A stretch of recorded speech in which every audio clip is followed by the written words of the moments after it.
அந்த வஞ்சகை என்ன மோசம் பண்ணினதுக்கு என் வயித்துல இருக்கிற குழந்தை என்னப்பா செய்யும்?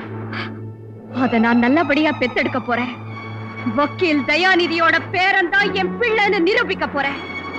அப்பாவி பெண்களுக்கு ஆசை காட்டி மோசம் பண்ணி கடைசியில கைவிடுற அயோக்கியனுங்களுக்கு சரியான பாடம் கத்துக் கொடுக்க போறேன். ஆமா, பாவம், இந்த பெண்ணை பெற்ற தாயே இவளை தத்தெடுத்துக் கொண்டு வளர்ப்பு மகளாக வைத்திருக்க வேண்டிய பரிதாபமான நிலைமை ஏற்பட்டிருக்காது. அந்த தாய் வேறு யாரும் அல்ல, இந்த அபாக்கியவதி சகுந்தலா தான்.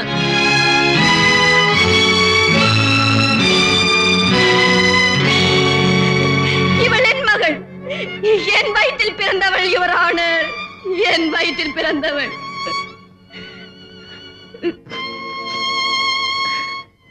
யுவர் ஆனர், ராதாவை ராஜா ஏமாற்றியதை போல என்னையும் ஒருவன் ஏமாற்றினான்.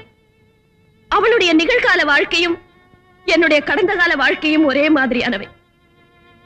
சில வருடங்களுக்கு முன்பு என் தந்தை பம்பாயில் புகழ்பெற்ற வக்கீலாக இருந்தார். அவரிடம் ஒரு வாலிபர் ஜூனியர் வக்கீலாக பயிற்சி பெற்றார். முதலில் அவருக்கும் எனக்கும் சாதாரண பழக்கம்தான் ஏற்பட்டது. அந்த பழக்கம் அன்பாக மாறி காதலாக மலர்ந்தது. என்னை கல்யாணம் செய்து கொள்வதாக வாக்களித்தார். நான் அதை நம்பி அவர் ஆசைக்கு இணங்கினேன்.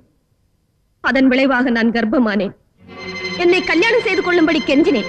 அப்போதுதான் அவர் ஏற்கனவே கல்யாணமானவர் என்றும் ஒரு பிள்ளைக்கு தகப்பனார் என்றும் சொல்லி என்னை கை கழுவி விட்டு நழுவி விட்டார்.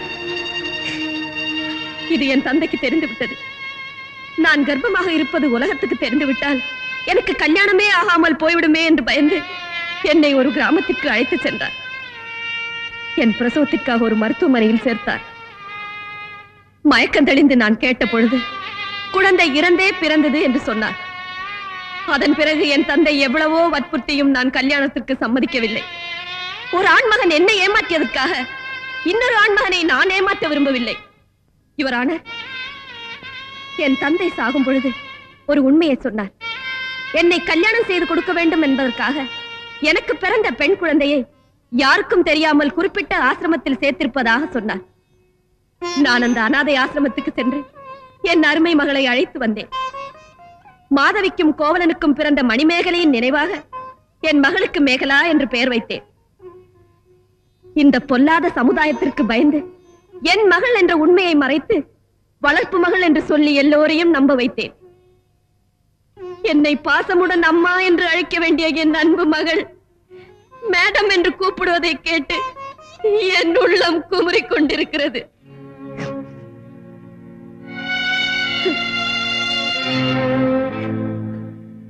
யுவரான, நேற்று வரை நான் கோழையாக இருந்தேன். இன்று எனக்கு துணிச்சல் வந்துவிட்டது. அந்த துணிச்சலை கொடுத்தவள் ராதா. இனி எனக்கு பயம் இல்லை. என் பெண்ணை என் வயிற்றில் பிறந்த மகள் என்று உலகத்துக்கு தெரிவித்து விட்டேன்.